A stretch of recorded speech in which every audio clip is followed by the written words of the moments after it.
Okay, so we got some coughs and some background noise. Thank you. Okay. On the final exam, the first thing it says is we want you to create a 10-second animation. By default, Maxon C4D is set for a 3-second animation. How do we change it?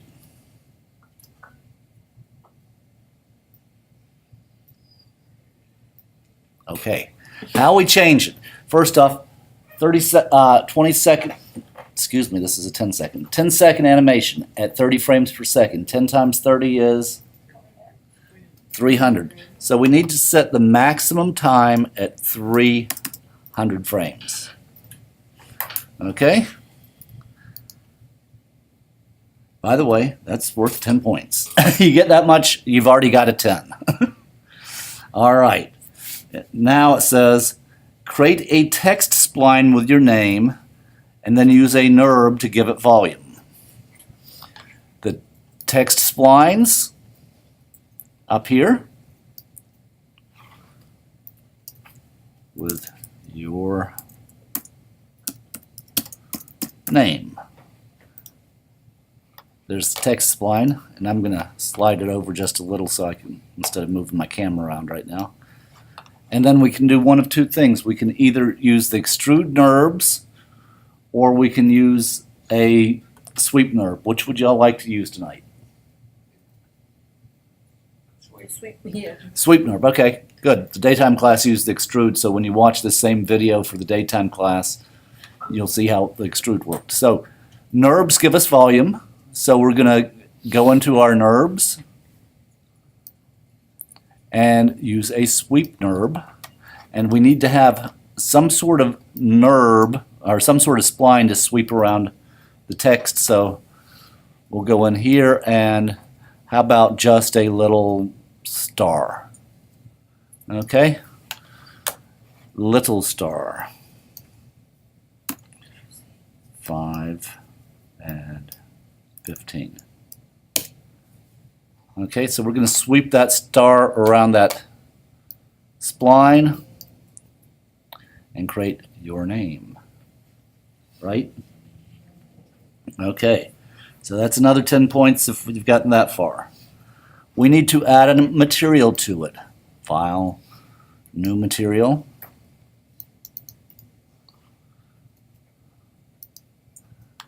Good, okay. And we'll just make it cyanish.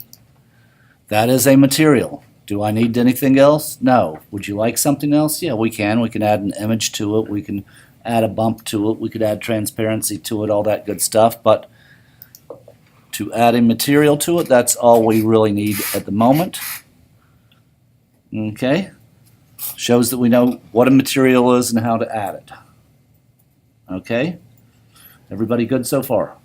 Any questions? You with me, Lacey? Okay. Add at least 2 other objects with different materials. Okay. So we're going to add some more materials and some more objects. I'm going to kind of toss it in here. And 2 objects. Let's put a silly figure back there. Hello, silly figure. So back behind the name, we'll stick a figure. We'll stick a stick figure behind the name. Okay. I thought it was funny. I'm sorry you have no sense of humor. Okay, and we need to give a material for that. I'm going to just control drag to create a new material. Open it up. And let's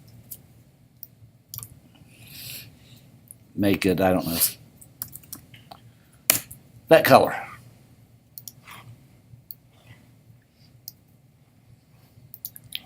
And we need a second material object, so we haven't played with Platon. Ooh, you know what we hadn't played with much? Reliefs. Let's make a relief.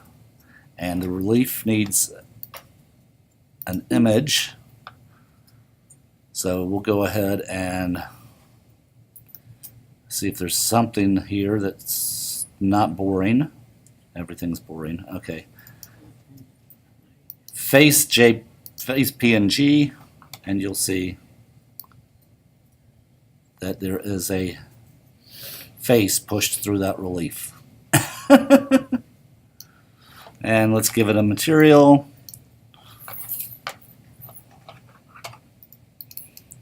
I set that to 114, so we'll make that 44. Anybody notice the color scheme I'm building? That's a triadic color scheme with everything 60 degrees apart on the hue, which would be a contiguous color scheme. So that's what we have. Two objects, 3 materials. We're good so far. So that takes us, gives us a 40. Now we need 2 lights that highlight the name, and one must be a spotlight. Well, we usually use spotlights anyway when we're doing this. Let's go ahead and kind of position where we're working from. Yeah, that's good enough. Okay, so we're going to add a light. It should be a spotlight.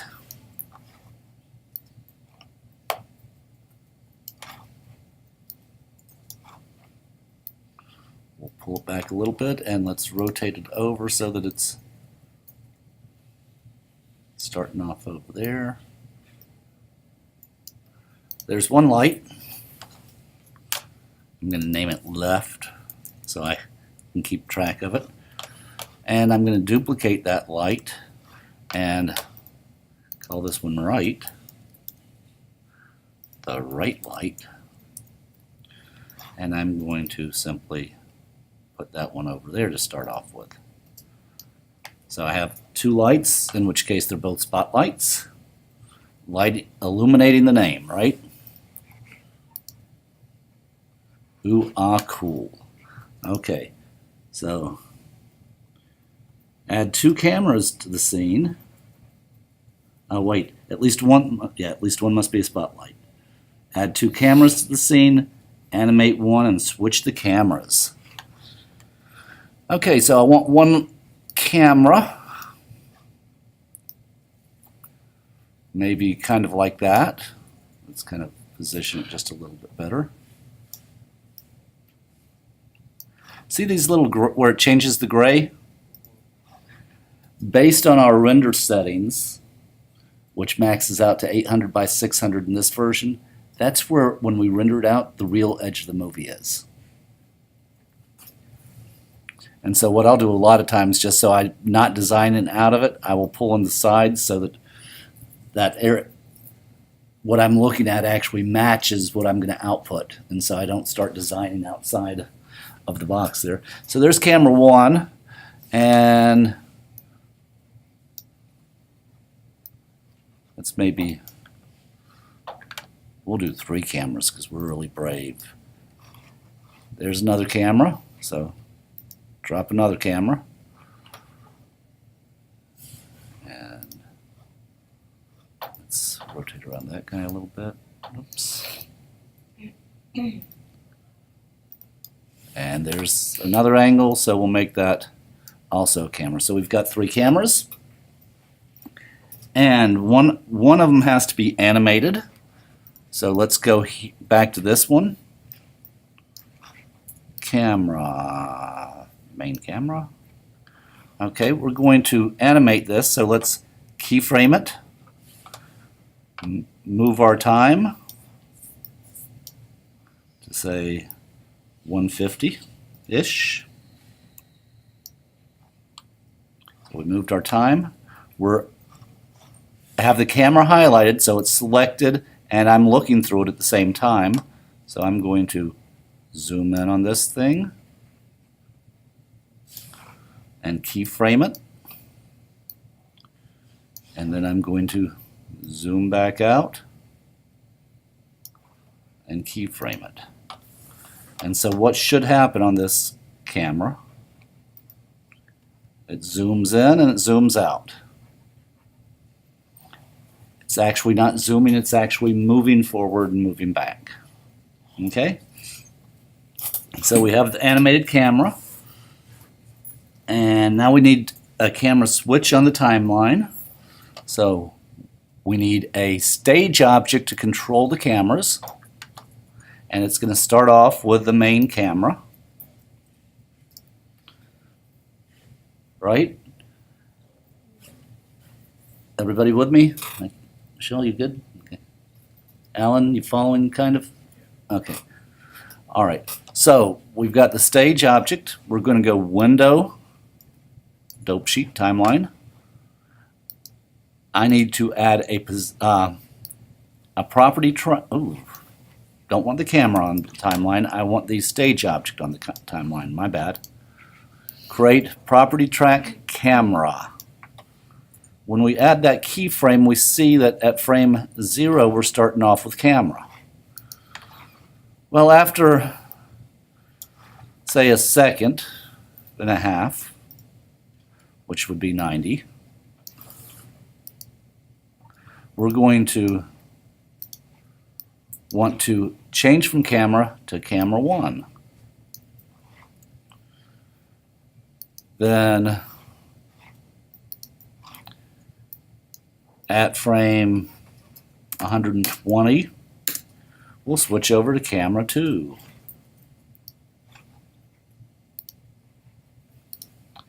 And then at frame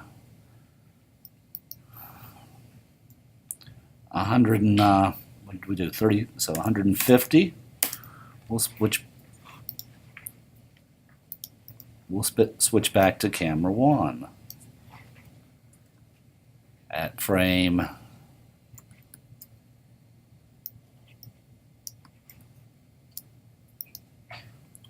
camera 2, camera 1. Okay. 2, 1. And at frame 200,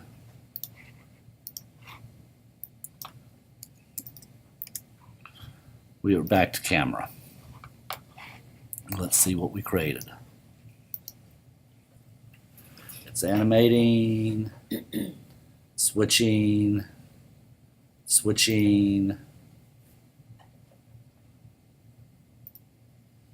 Yes? Okay, so that takes care of that. Animate a material or a texture tag. For me, the easiest thing to do would be to animate a material. So I'm going to drop a material on here. I'm going to create a property track. And I'm going to go change its color. There's no red in this at the moment, so, or should be very little. So I'm just going to animate the red property. So I'm going to tell it at frame 0, I want no red, please, thank you. At frame 30,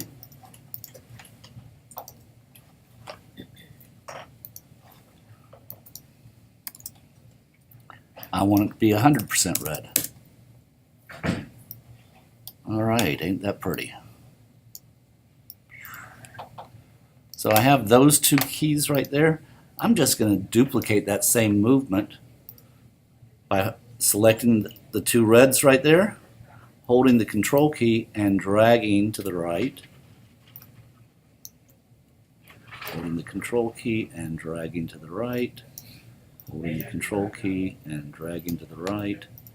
And I can just keep doing that until I get all the way to 300.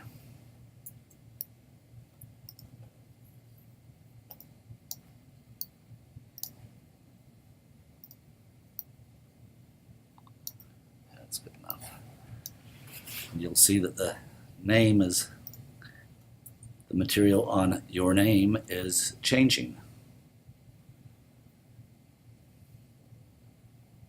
Cool, good. Okay. Add a sky, floor, or other background object. This gets tricky because even though when we're working right in C4D we can add a sky or a floor, and it'll go all the way to the horizon. What we've noticed when we output it to After Effects, those skies and floors are not showing up.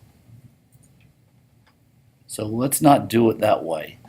One of the things I like to do, because I like reflections and things bouncing all over the place, is I like to drop either a cube or a platonic and then make it really, really, really large so that I'm actually inside the platonic. And so I'm going to create a material for that.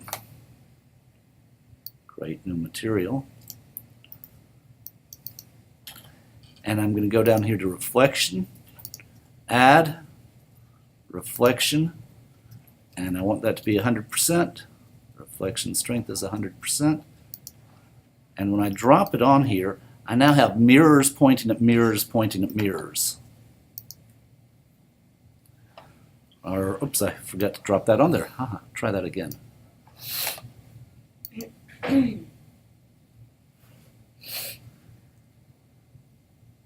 Ooh, cool, right? Now, since it's not moving and neither is my name, I might decide I want to rotate the platonic just so we get a little bit of movement. So I'm going to do that, even though I don't have to. Create property track, rotation on the H. I'm going to have it rotate 360 degrees. Now I'll make it rotate twice, 720 degrees. Okay, so that'll be rotating on the horizon. Okay, and number 9 is render and upload the video. So I'm going to File, Save As, Night Final C4D, that's good.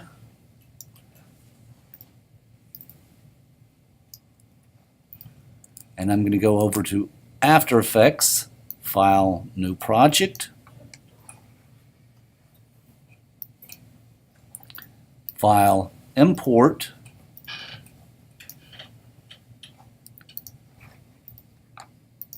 Open. And drag it to my timeline.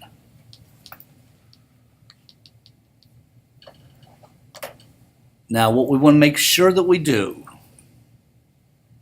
is change software to standard. And that should give us what we need. I'm a little curious that I'm got a black screen here. I'm not sure what's happening there. Let's make sure I'm viewing the cameras as I think I'm viewing them. I appear to be inside everything. Oh, okay. So apparently I don't have name popping up until here.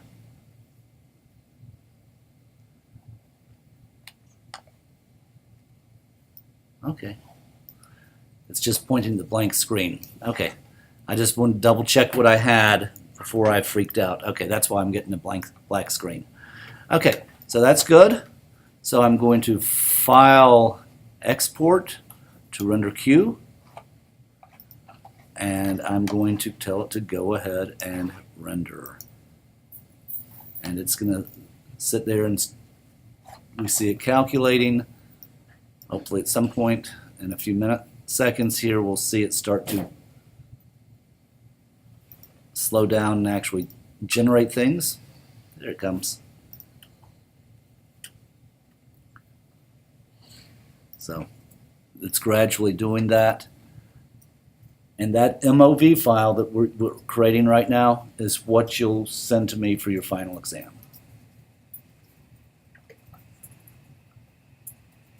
Jacob, you have a funny look. What do you mean by MOV? .mov is a movie file, and so we're creating a QuickTime movie is what we're creating. And so when it finishes rendering in about 3 or 4 minutes, we'll just take that .mov, go to our assignment, on Blackboard, and it'll say submit, and we submit it that way. Okay? Everybody good? Did that help a little? A little, you said it. A little. If I watch it like 15 minutes. Okay. Well, that's why we recorded it. All right. So I'm going to not make us sit here and finish watching it render, but I will put it up on YouTube and then take it over and put it into onto the class Blackboard page before the night's over. Okay?